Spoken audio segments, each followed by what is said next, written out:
Ils s'appellent John, Charles, Dorothy, Elan, Gilbert, Cyril, Jean, Léon, Bernard. Ils ont entre 18 et 24 ans en ce mois de juin 1944. Ils viennent de Grande-Bretagne, des États-Unis, de Pologne, du Canada et de France. Ces hommes et ces femmes vont participer à la plus grande opération militaire de tous les temps, le débarquement en Normandie. Leur engagement va changer la face du monde et bousculer à jamais leur propre existence.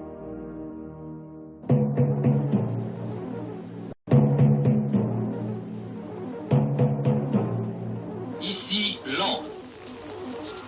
Les Français parlent aux Français. Veuillez écouter tout d'abord quelques messages personnels.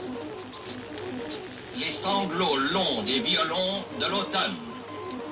Je répète, les sanglots longs des violons de l'automne blessent mon cœur d'une langueur monotone. Je répète, blessent mon cœur d'une langueur monotone.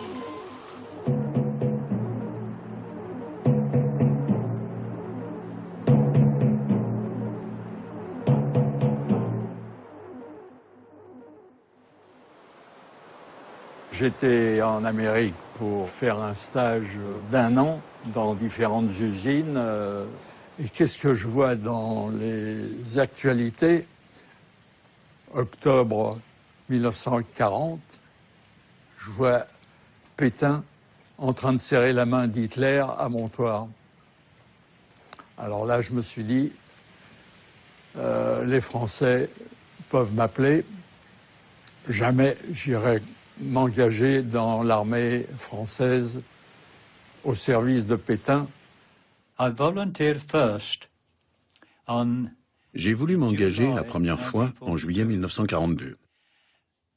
À cette époque, je travaillais, et un soir, quand je suis rentré à la maison, le facteur était passé, et ma mère avait trouvé les papiers et les avait déchirés. Elle ne voulait pas que je parte. Je peux la comprendre car elle avait perdu son premier mari lors de la Première Guerre.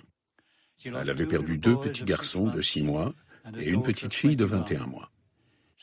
Elle avait déjà beaucoup perdu et elle ne voulait pas me perdre. Mais je voulais quand même m'engager.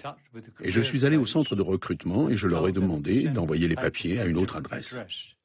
Quand je les ai reçus, je suis allé m'engager comme volontaire le 1er février 1943. Je suis allé voir les bureaux de recrutement pour rentrer dans l'aviation. Il y en avait à Québec d'une couple. Je suis allé les voir, puis j'ai dit, je veux m'engager. On peut s'engager pour aller à la guerre. Puis ça. Ils ont dit, quel âge j'ai? 17 ans, c'est trop jeune, tu reviendras. Mais j'ai dit, je vais l'avoir 18 ans dans quelques mois. Là, puis ça. Fais rien, tu reviendras à ce moment-là. Alors déjà, là, je voulais m'engager pour partir. Alors, au mois de septembre, j'avais fait tous les démarches. Puis au mois de septembre, je signe un contrat avec mon gouvernement, là, puis que je rentre comme volontaire. Il n'y avait pas de conscrits là, au Canada à ce moment-là, absolument pas.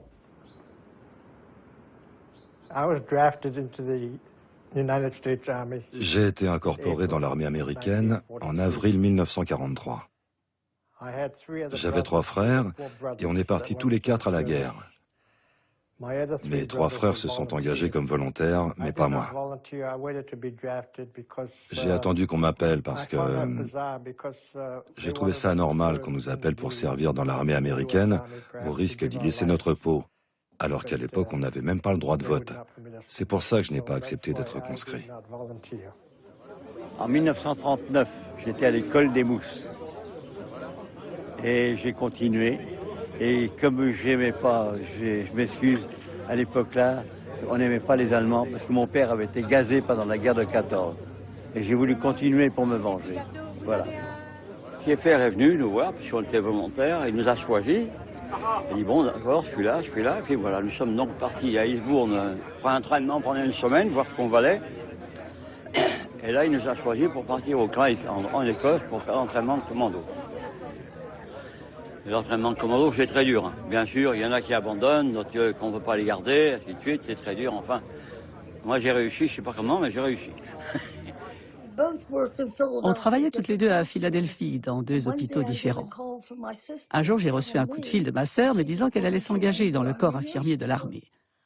Moi, j'avais pas très envie d'y aller, mais je me suis dit que si elle y allait, j'irais aussi. J'ai appelé à Washington, je leur ai dit que ma sœur et moi, on était prêtes à rejoindre le corps infirmier de l'armée, à condition qu'on puisse toujours rester ensemble. Vous pourrez rester ensemble, pas de problème. Et donc, je me suis engagée. J'avais une permission nouvelle, je suis talent de rentrer chez moi à Leipzig. Je suis revenu le 2 janvier, notre officier devant tout le monde, il a dit, écoutez, vous savez jusqu'à demain matin, soit volontairement parachutiste ou en Russie. Voilà. Demain matin, je vais à la réponse. Le lendemain matin, bien sûr, moi, beaucoup de jeunes, parachutiste, voilà. Les autres, c'est un petit peu plus âgés, ils ne pouvaient pas en Russie. C'était vite fait. Hein. Un officier m'appelle dans son bureau et il me dit, tu sais, si on débarque en France, tu vas être dans ton pays d'origine et si tu es fait prisonnier par les Allemands, tu seras considéré comme un espion qui aura endossé un uniforme ennemi et on ne pourra rien pour toi. En revanche, si tu veux, tu vas passer dans une cour de justice et tu peux devenir américain dans 10 minutes sans perdre ta nationalité française. Ça a duré vraiment 10 minutes. J'ai levé la main, I do, hop, ça y est, je suis américain. On m'a même demandé si je voulais changer de nom. Alors, j'ai hésité un moment parce que je me suis dit, tiens, je vais faire une blague, je vais m'appeler Bernard Roosevelt, un truc comme ça, là, ça va... Puis je me suis dit, malheureux, si je reviens en France et puis ma mère me voit et me dit, quoi, tu t'appelles Bernard Roosevelt? Elle va rigoler. Alors j'ai gardé mon nom, puis c'est tout. Quand on me dit que je peux devenir pilote, je dis combien, quand vais-je y aller? Ils ont dit dans 9 mois. Ben, en tout cas, à mon âge que j'avais, 9 mois, la guerre va être finie, puis j'aurais rien fait. J'ai dit, il n'y avait pas d'autre chose à me faire. Ils ont dit, mitrailleur, 3 mois. Prends mitrailleur. C'est comme ça que je suis mitrailleur. Ils avaient besoin d'infirmières anesthésistes, celles qui endorment les patients. Ça m'intéressait, alors je me suis portée volontaire. Dans les années 40, dans le civil, les infirmières ne posaient pas d'intraveineuse. J'ai dû apprendre à le faire, ainsi que beaucoup d'autres choses, en 3 jours seulement. 3 jours. Et au bout de ces 3 jours, j'étais certifiée infirmière anesthésiste militaire. Et j'étais morte de peur. Mon Dieu, ce que j'avais peur.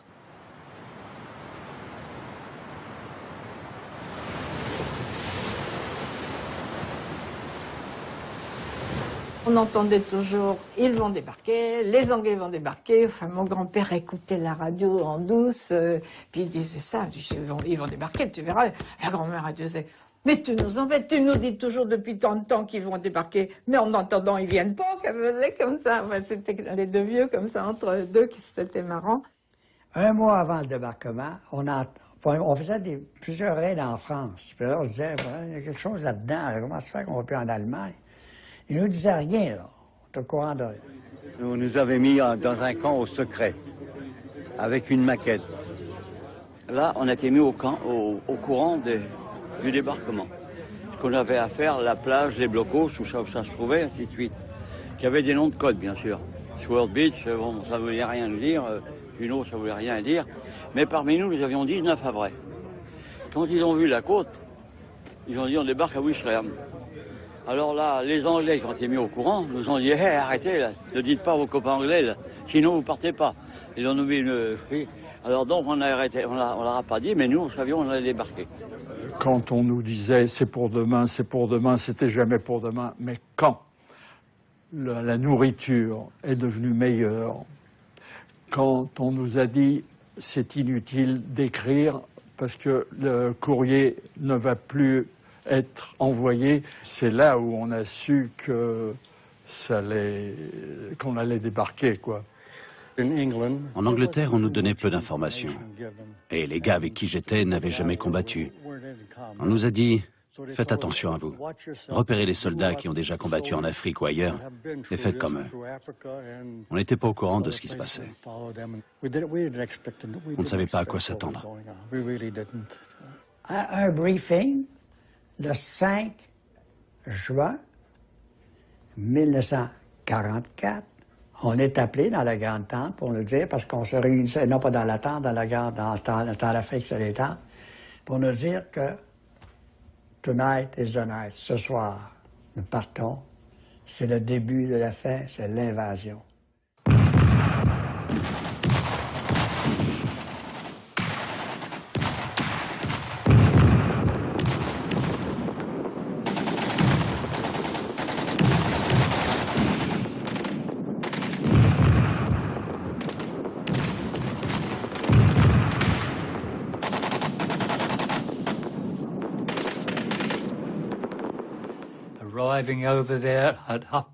On est arrivé au large des côtes normandes à 2h30 du matin.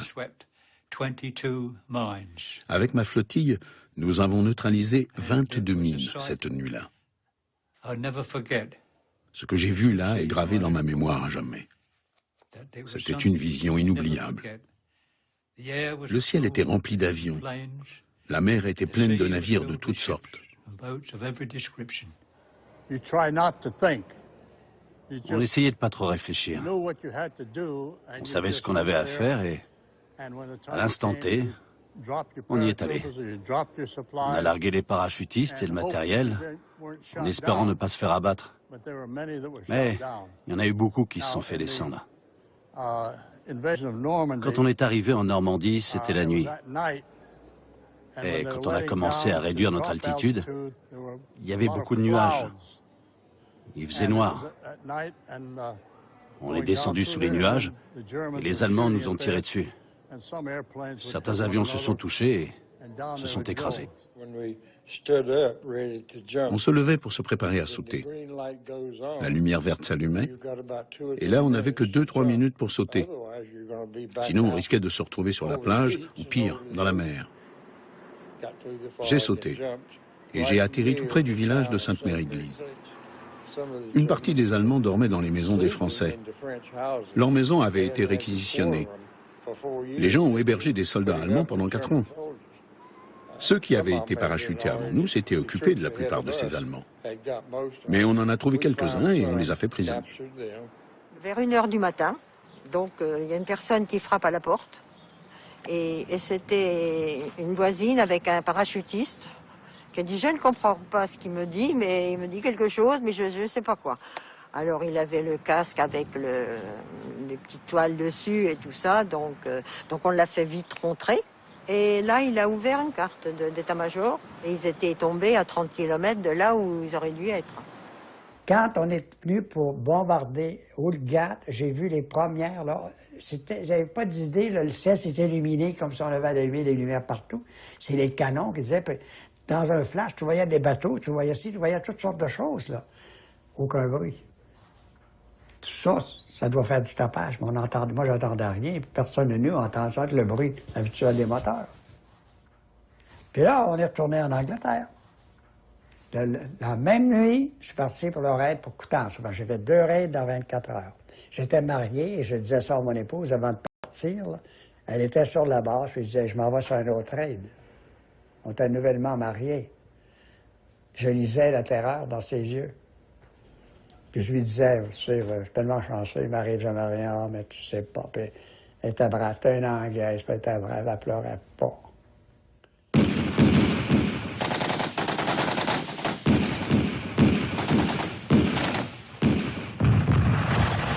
Les planeurs, on les voyait descendre, on voyait les parachutes s'ouvrir sous l'avion.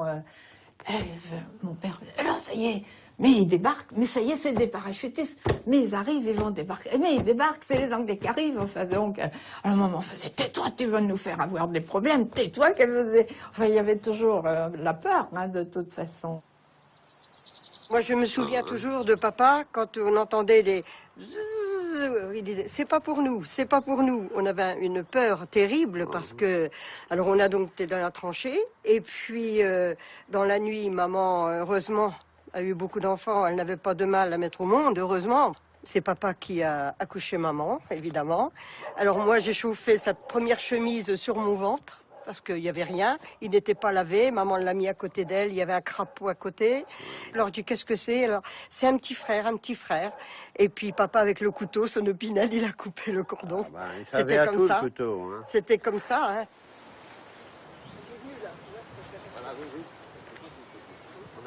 Alors c'est là, voilà, mon petit frère, il est né là, comme ça. Très longtemps, on l'a appelé bombardière. Ça, ça les avait intéressés, parce qu'on n'entendait que ça.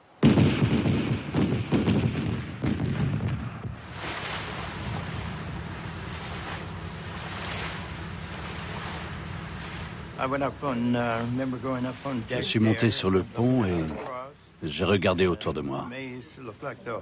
On avait l'impression que le monde entier s'était donné rendez-vous là. Mon frère, qui était affecté à la compagnie G, m'a rejoint sur le pont et on est resté là à discuter de nos chances de survivre à ce débarquement. On avait déjà fait 2 débarquements ensemble, en Afrique et en Sicile. Et on mesurait les chances bien minces de survivre à ce 3e débarquement. Un avion qui transportait des parachutistes nous a survolés.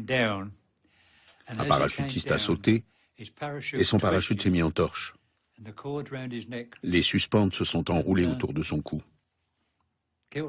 Et ça l'a étranglé. Il est tombé dans l'eau. On est allé le repêcher et le lendemain, on lui a donné des obsèques dignes en mer. Être ici à juste 18 ans, on ne savait pas si on devait avoir peur ou pas. Mais dire qu'on n'avait pas peur, ce serait mentir. Il y avait des navires absolument partout.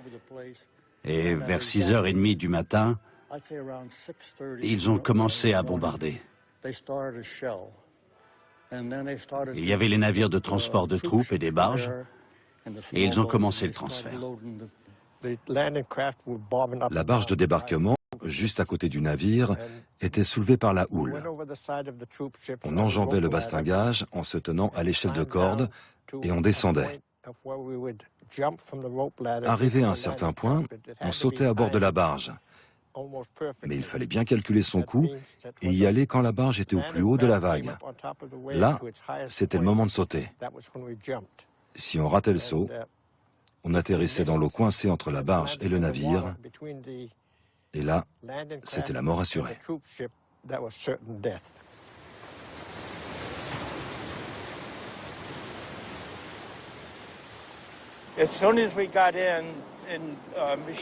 Dès qu'on a été à portée de tir des mitrailleuses allemandes, on a entendu les balles qui pleuvaient sur les rampes des barges.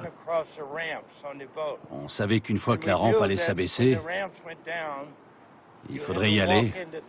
On n'avait pas le choix. C'était comme si on ouvrait la porte pour se jeter dans la tempête. Lorsque la rampe à l'avant de la barge s'est abaissée, la plupart des hommes qui se trouvaient là ont été tués sur le coup ou blessés. Et pour ceux qui étaient grièvement blessés, parce qu'on portait toutes sortes d'équipements très lourds et qu'il fallait sauter dans l'eau. Ceux qui étaient grièvement blessés se retrouvaient entraînés vers le fond et ils se noyaient. Et moi, quand j'ai sauté de la barge, j'avais de l'eau jusqu'à la poitrine. On a touché terre tôt le matin. J'étais avec la première vague d'assaut. Il faisait noir, il y avait des obus qui explosaient partout, de la fumée, des éclats. Mes hommes m'ont dit « Sergent, on creuse un trou ici ?» J'ai dit « Pas question. Si tu creuses ici, tu creuses ta propre tombe. Faut avancer et faire face à l'ennemi, sinon on n'a aucune chance de s'en tirer. Notre seule chance de s'en sortir, c'est d'aller affronter l'ennemi. » On a donc évacué la plage aussi vite qu'on a pu. C'était l'enfer. C'était incroyable. Quand on a débarqué, c'était un vrai carnage. Il y avait des morts et des blessés partout. Un nombre incalculable de morts et de blessés. L'eau était rouge du sang des morts et de ceux qui agonisaient.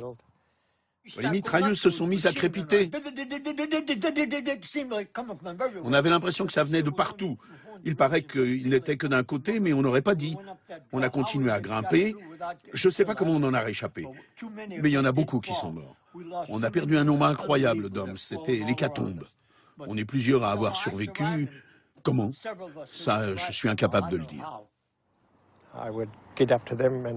J'allais vers les blessés qui étaient dans l'eau. Je les mettais sur le dos, je glissais mes mains sous leurs bras et je les tirais pour les sortir hors de l'eau et les allonger sur la plage. Je ne suis pas très grand ni très costaud et je ne sais pas où j'ai trouvé la force de faire ça. Je ne sais pas combien de vies j'ai sauvées, car moi j'intervenais sur une toute petite partie de la plage. Imaginez-vous que le nombre de blessés flottant dans la mer était très important et que la plage était immense. On ne saura jamais le nombre de ceux qui se sont noyés parce qu'ils n'ont pas réussi à s'en tirer par eux-mêmes ou n'ont pas reçu d'aide à temps.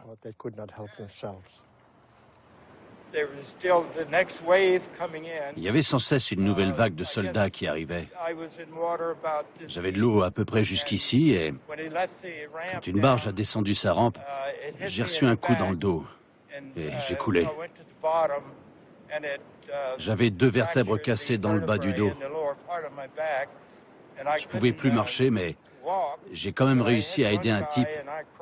Je suis sorti de l'eau en rampant et en le traînant derrière moi. Un quart d'heure plus tard, j'avais perdu tellement de sang que je me suis évanoui.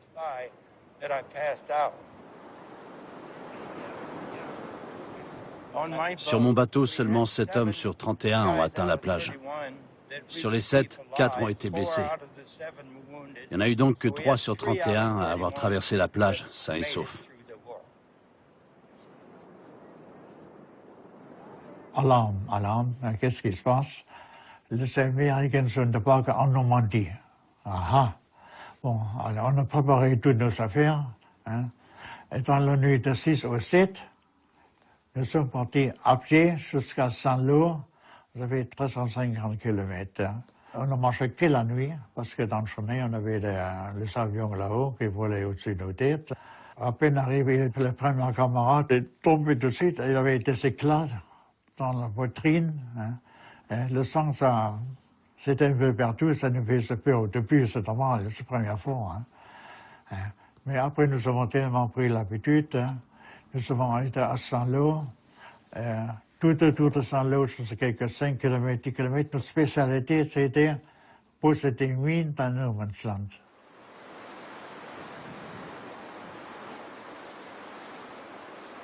Dans cette grange, il y avait 120 parachutistes. À 7 h du matin, ma sœur se met à traire les vaches, qui étaient venues, et moi je la regardais faire, et comme l'eau était juste à nos pieds, puisque c'était monté jusqu'au panneau. Donc il y a des éclaboussures sur nos jambes, je dis tiens, c'est bizarre.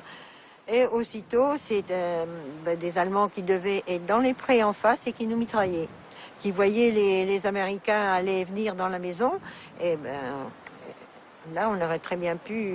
on n'a pas été blessés ni rien, mais chacun est rentré là où il a pu et on s'est caché.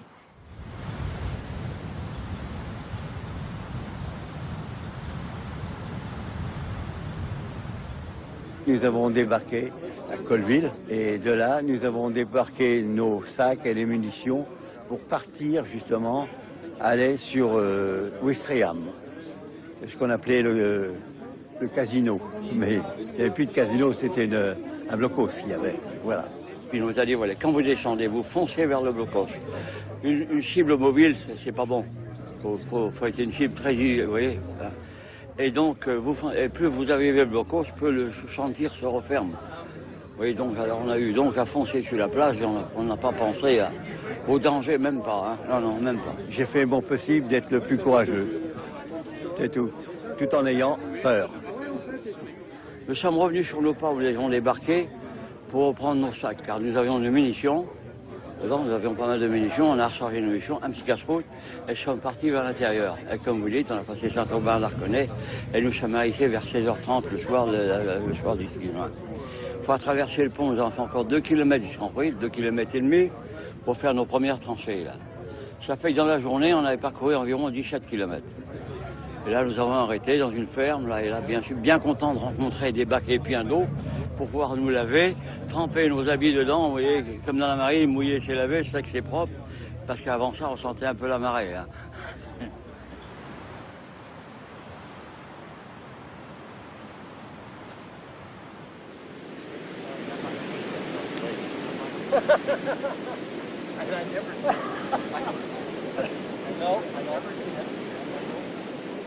Tu étais stressé quand t'as sauté dans l'eau?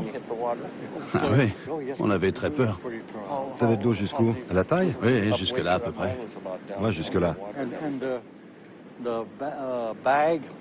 Et avec le barda et le sac à dos qui me passait par-dessus, j'arrivais pas à avancer. Et il fallait porter le fusil au-dessus de la tête. Ah oui, le fusil. On était de simples soldats, on était au courant de rien. On a débarqué sans savoir ce qu'on était censé faire. Seuls les officiers savaient. Quand on a débarqué avec la 4e division, le 1er régiment, qui était arrivé vers 8 heures, est parti dans cette direction. Puis le 22e régiment, arrivé vers 8h30, est parti de ce côté. Nous, on est arrivés vers 10h30. Notre objectif, c'était Cherbourg. Ils avaient besoin du port. On s'est emparé de Cherbourg avec 3 autres unités. Le plus dur, ça a été la bataille du bocage. Le bocage normand, c'était un vrai cauchemar. On ne savait jamais ce qu'il y avait de l'autre côté. Les chars étaient obligés de passer par-dessus les haies, et quand les Allemands leur tiraient par-dessous au bazooka, c'était foutu. On n'a pas vu beaucoup d'Allemands par ici. On a seulement été mitraillés par quelques avions. On recevait quelques obus, mais en fait, il n'y avait pas tant d'Allemands que ça. Il y en avait vraiment peu dans ce secteur. Cette plage, c'était rien comparé à Omaha. Dieu merci, nous on a débarqué sur cette plage-là.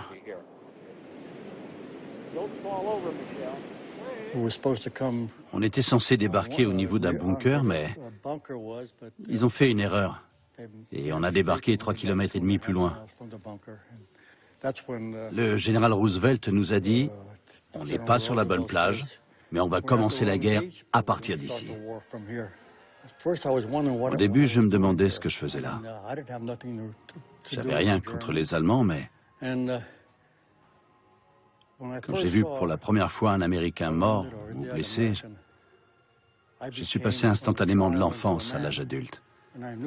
Et j'ai su ce que j'avais à faire et pourquoi j'étais là. Je rencontre mon colonel Christiansen et c'est là qu'il me dit « Bernard, tu as 2 heures pour aller dans Formigny pour interroger les civils qui voulaient savoir d'abord quelle était la division qui nous faisait face, quel était son moral, si c'était des jeunes ou des vieux, où étaient les dépôts de carburant, les dépôts de munitions, le moral de la population. » Alors, j'ai tout de suite recueilli ces renseignements et des gens venaient m'embrasser. « On vous attendait depuis si longtemps, mais qu'est-ce que vous attendiez pour venir ?» Comme si ça dépendait de moi. Il y a 6 mois qu'on disait « Mais qu'est-ce qu'ils attendent pour venir? Qu'est-ce qu'ils attendent pour venir ?» Enfin, on était là. Et une émotion inconnue pour moi, c'était quand des hommes d'un certain âge venaient m'embrasser et pleurer.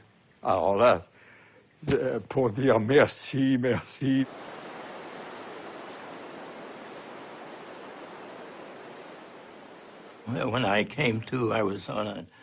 Quand j'ai repris connaissance, j'étais à bord d'un navire hôpital rempli de blessés qui repartait en Angleterre. Un médecin est venu m'examiner, il a regardé ma plaque d'identification et il m'a dit « Il y a un autre Lambert à bord ». Je savais que mon frère et moi étions les seuls à porter ce nom dans le 16e régiment d'infanterie. Et je lui ai demandé dans quel état il était. Il m'a dit qu'il allait probablement devoir l'amputer d'une jambe et d'un bras. Et là, je lui ai dit, par pitié, lui faites pas ça. Je suis resté là-bas environ 4 mois. Mon frère a été rapatrié par avion aux États-Unis. Ils ont réussi à sauver sa jambe et son bras. Le soir même, on s'est mis dans les fours à chaud, nous étions 42 personnes. Mon père allait traire les vaches pour nourrir tout le monde. Donc ma mère a soigné un Américain qui avait une balle dans la jambe. Puis un autre, on n'a pas pu soigner parce qu'il avait un trou dans le dos. C'était important. Et c'était pas beau à voir parce que les asticots, on appelait. Dans les champs où nous étions là, au four à chaud, il y avait 27 morts. Alors c'était les premiers étaient à 20 mètres de nous. Hein. Puis tout le marais dans le bas, là, c'était plein de morts. Et ils étaient la plupart tués par leur obus, là. Ils tiraient trop court. Moi, j'étais gamin, ça fait drôle, hein. Ça marque, ces choses-là, ça marque.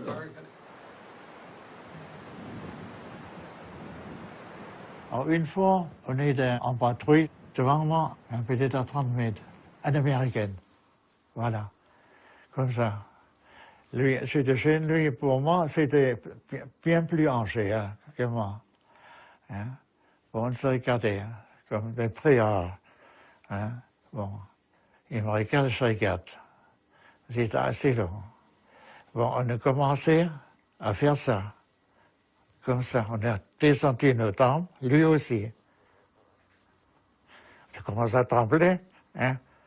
Et quand l'armée était 3 quarts comme ça, on s'est retourné, on a cavalé vite fait. Hein? Oui, c'était unique. Là, j'avais peur. Hein? Certainement, lui aussi, hein, l'Américain.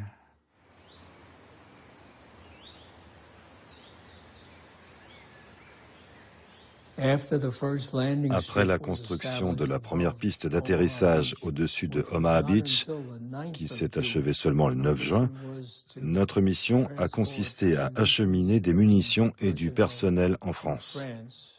Il se trouve que ma femme, ma future femme, a été affectée sur ma base. Elle était infirmière de bord, formée pour évacuer les blessés par avion. Et lorsque l'on avait la chance d'avoir une infirmière à bord, on pouvait évacuer 24 blessés sur des civières placées de part et d'autre de l'appareil. La plupart m'étaient adressés par les hôpitaux de campagne ou arrivaient directement du champ de bataille. On les installait dans l'avion, ils présentaient toutes sortes de blessures. On les soignait sur le trajet de retour vers l'Angleterre. Depuis la piste d'atterrissage en Normandie, le voyage durait environ 3 quarts d'heure.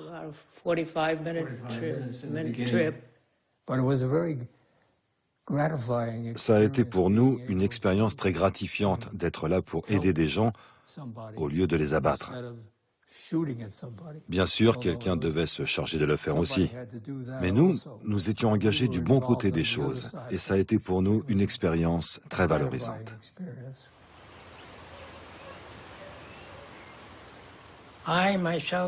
J'ai débarqué à Omaha Beach à jour J+4. J'étais évidemment, et plus particulièrement en tant que juif, décidé à faire tout ce que je pouvais pour combattre et vaincre les nazis et l'armée allemande.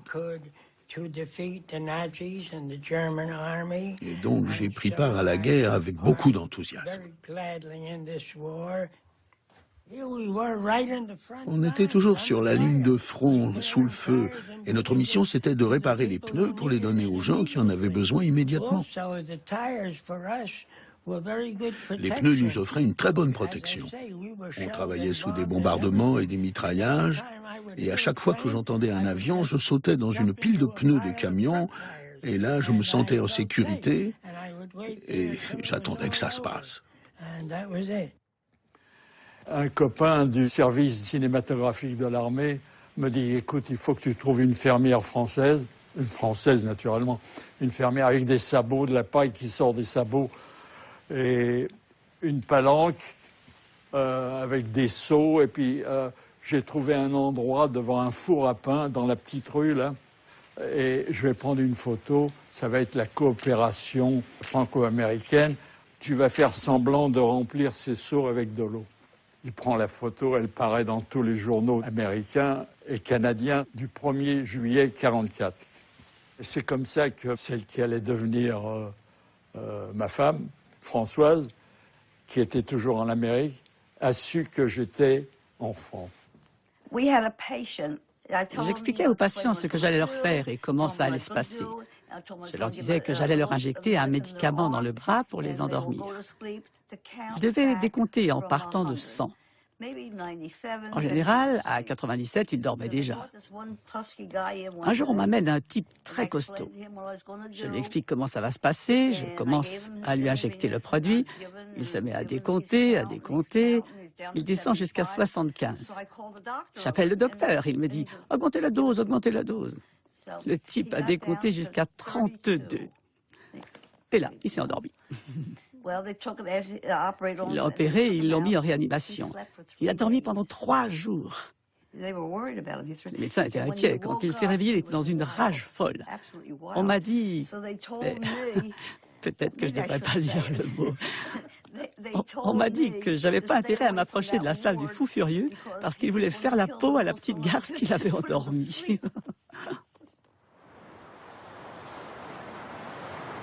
Ici, c'est la plage où j'ai débarqué le 31 juillet 1944.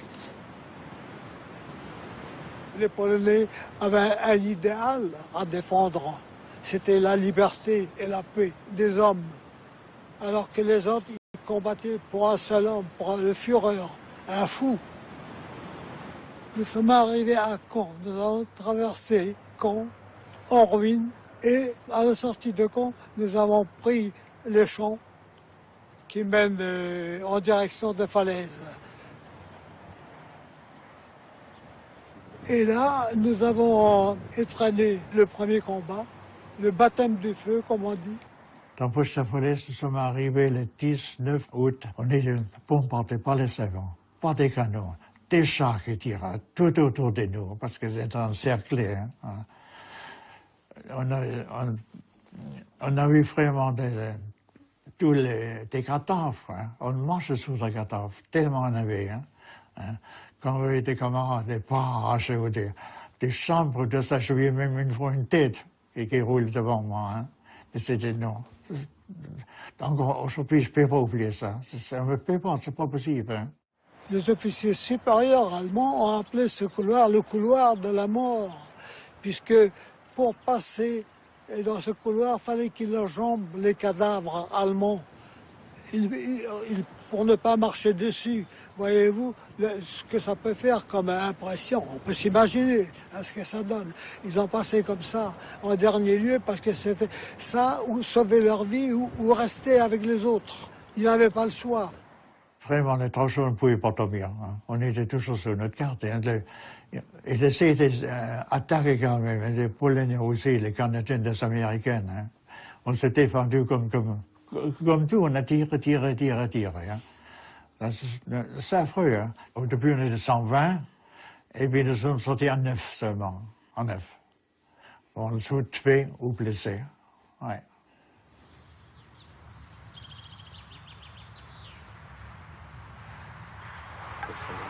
C'est pour ton frère. To you, Chuck. À toi, Chuck.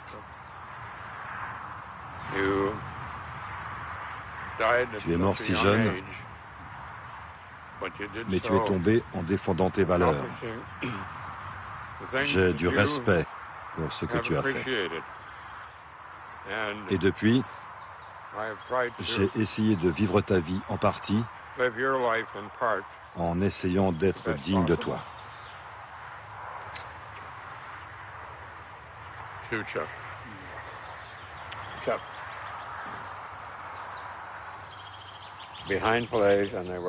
Les Canadiens étaient derrière Falaise pour essayer de réduire la fameuse poche de Falaise. Le 18 août, son avion a été abattu par les Allemands. Et d'après 3 témoins français, ils l'ont tué à coups de pied. Il avait survécu au crash de son avion. Et les Allemands l'ont tiré hors du cockpit de son Spitfire et l'ont achevé à coups de pied pour ne pas gaspiller de munitions. Quand son corps a été découvert près de son avion, Les gens du village l'ont emporté et avec des planches qu'ils avaient démontées de leur grange, ils lui ont construit un cercueil et l'ont enterré à côté de l'église.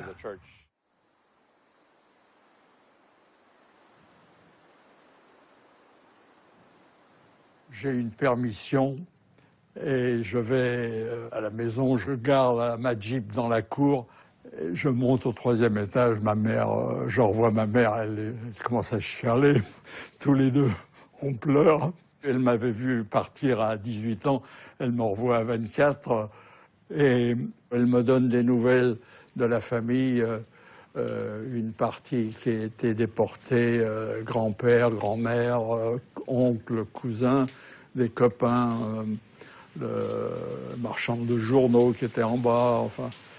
Et je suis sur le point de partir et juste avant de traverser, elle me prend le col comme ça pour me remonter un peu le col. Elle me dit « Et fais attention en traversant, en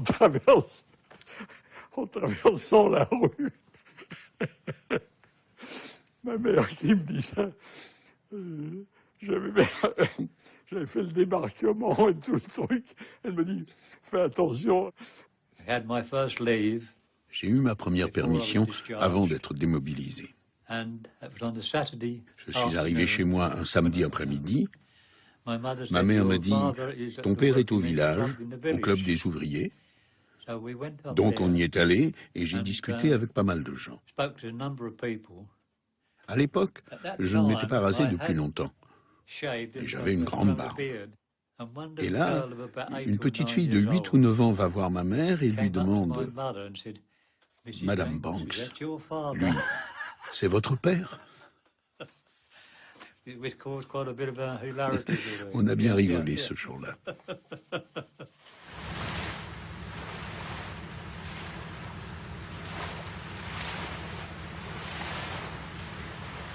On reçoit un avis du commandant qui nous dit qu'il avait reçu un message de Churchill disant que la guerre était finie. Et étrangement, vous voudriez penser que tous ces gens-là qui étaient pris dans la guerre seraient mis à crier, et puis c'était silence. Moi, je suis allé sur le pont, puis le bateau roulait.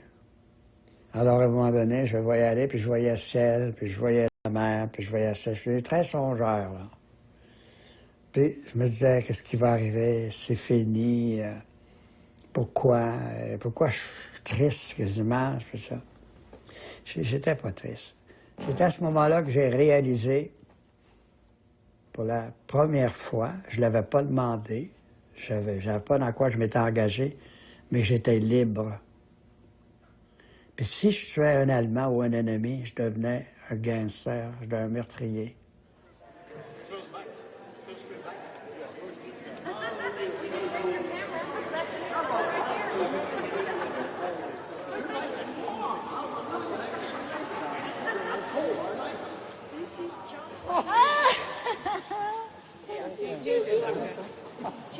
Bye bye, nice to meet you, bye.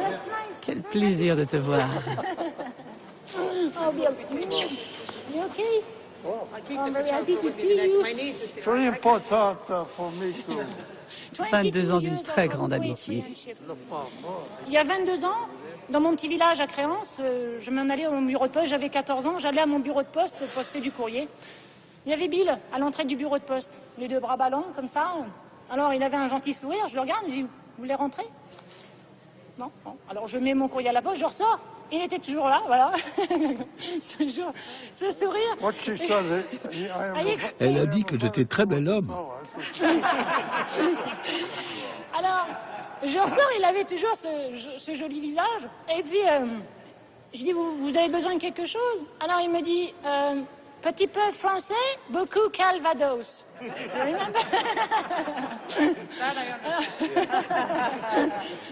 Alors, j'ai baragouiné un petit peu en anglais parce que j'avais 14 ans. Je dis, mais vous êtes anglais, américain?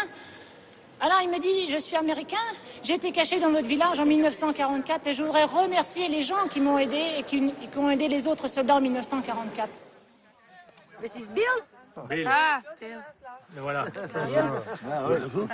yes, prisonnier in Germany, quand il était prisonnier en Allemagne. Je me suis arrêté à Créance. C'était tard le soir, je dirais après minuit. J'ai frappé à la porte. Il y avait 2 autres Américains avec moi. J'ai frappé à la porte et là, j'ai vu ce petit garçon. He was 8 years old. Et là, il est décédé, là. Cette nuit-là, on a dormi dans la maison de la famille. C'était dangereux, très dangereux. Donc, ils nous ont emmenés ici et on y est resté quelques jours. Il n'y avait rien à l'intérieur, même pas de vaches. Les petites filles venaient nous apporter à manger.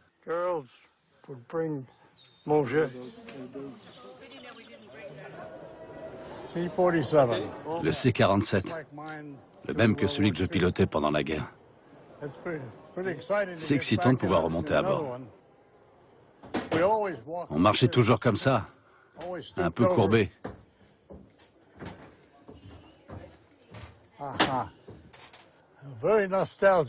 Je suis très nostalgique. Ouais, j'ai passé beaucoup d'heures sur ce siège et sur celui-là. On le connaissait tellement bien, cet avion, qu'au bout d'un moment, on le pilotait comme une poussette. Il était très compact et très facile à manœuvrer. Ouais, très facile à piloter.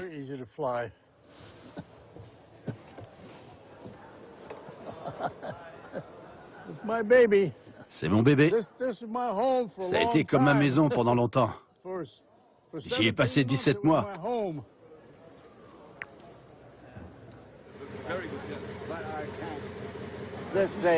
Ce truc, j'appelais ça le pistolet à bouchon. Ça faisait une de ces fumées terribles quand on tirait. Tant qu'elle ne s'était pas dissipée, on ne pouvait pas savoir si on avait touché la cible. Avec les canons à tir tendu, comme ceux-là, quand on tirait et qu'on atteignait la cible, on pouvait immédiatement évaluer la portée des dégâts. Avec ça, c'était pas possible.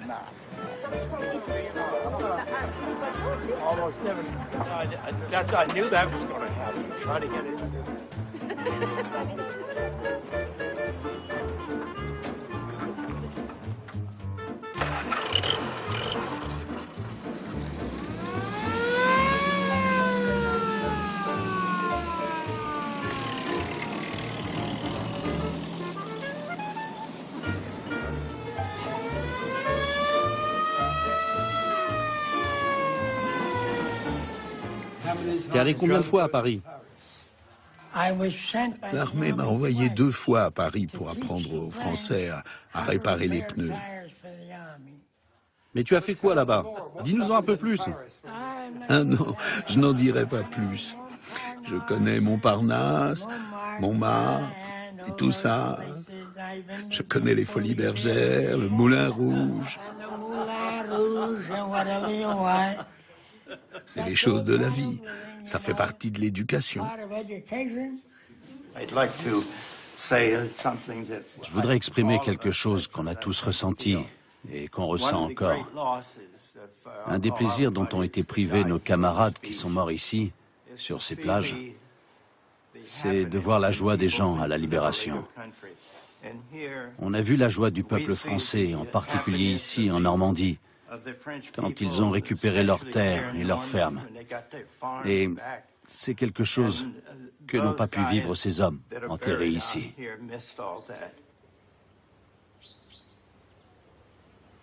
Je l'ai dédié à nos guerriers amérindiens. Et de l'autre côté, en particulier aux guerriers Wabanaki, Penobscot, Passamaquoddy, Maliset et Micmac. Il y a 4 tribus indiennes dans l'État du Maine. C'était important pour moi parce que je voulais rendre hommage aux guerriers amérindiens qui ont servi dans l'armée pendant la Deuxième Guerre mondiale. Je crois qu'il n'y a pas d'autre monument aux morts que celui-ci. Je pense avoir créé l'unique mémorial dédié exclusivement aux Amérindiens du Maine. Il faut quand même respecter ces soldats ils ont donné leur vie, ils ont fait sacrifice de leur vie pour que nous vivions actuellement. Alors ça, il ne faut pas... Ça serait de l'ingratitude d'agir autrement. Nous devons absolument nous rappeler de tout ça et assister aux cérémonies. C'est une nécessité. On peut bien faire ça, ça ne nous coûte pas. Voilà, bien au contraire.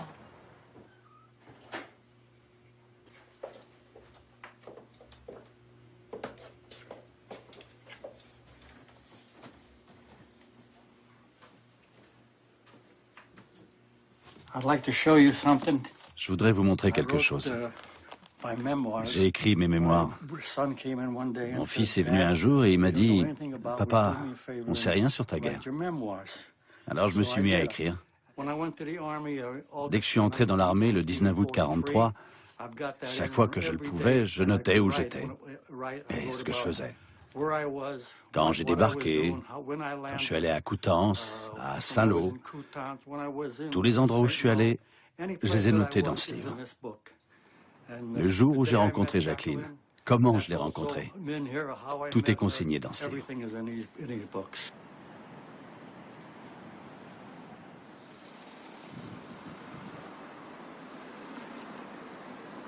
En France, on a raconté un tas d'histoires sur le débarquement.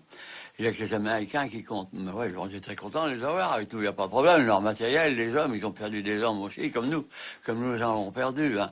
Et ils ont fait pleurer leur mère aussi. Hein. Bon, on y pense beaucoup. Mais il ne faut pas oublier que sans les Anglais, il n'y aurait jamais eu de débarquement. Car quand on remonte l'histoire en juin 40, Churchill a dit non aux Allemands qui proposaient une paix honorable.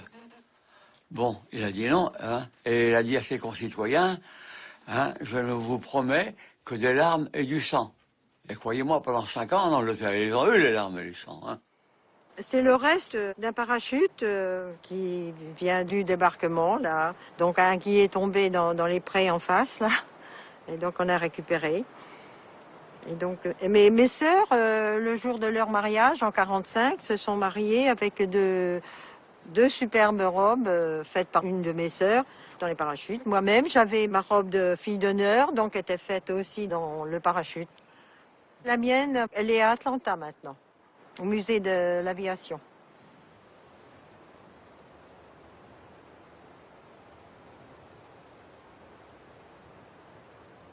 Plus jamais la guerre, hein, surtout pour les jeunes. Hein. Il faut pas ça. Hein. C'est trop. Il faut de la paix, hein. Surtout en Europe, non seulement en Europe. Il faut être encore plus serré en Europe ici. Hein, qu'on s'entende tout, au moins. Hein. Il n'y a pas de partage. Il faut s'entendre tout unis. C'est ça qu'il faut maintenant. Laissez la guerre à part. Il ne faut plus penser à ça. Ouais, c'est mieux.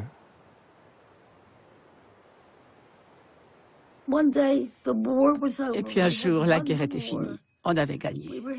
On était hystériques. On nous a proposé soit d'aller occuper l'Allemagne, soit de partir pour l'Asie-Pacifique. On en a discuté le soir avec Elan. Et le lendemain, on a demandé à voir le colonel. Il nous a reçus. On lui a dit qu'on ne voulait ni rester dans l'armée d'occupation, ni partir dans le Pacifique. Moi, je voulais rentrer chez moi et prendre des leçons de piano. Et moi, je voulais prendre des leçons de claquettes. Quelques semaines plus tard, on s'est retrouvés dans un train militaire qui avait pour destination Marseille. On était censé attendre le bateau pour l'Asie-Pacifique. Et là, quelqu'un arrive et se met à chanter cette chanson. Oh, Mr. Truman, we have got our point. We are tired of living in these foreign joints. We don't want the CBI. Save that for another guy. Please, Mr. Truman, why can't we go home? We have met the Russians and we have crossed the Rhine. We are tired of vodka and drinking Mosel wine. We would like to fraternize, but Ike says that's not very wise. So please, Mr. Truman, why can't we go home? We have conquered Berlin, and we have conquered Rome. We have destroyed the master race, so why is there no shipping space? So please, Mr. Truman, why can't we go home? And then we Et on came est home. rentré à la maison.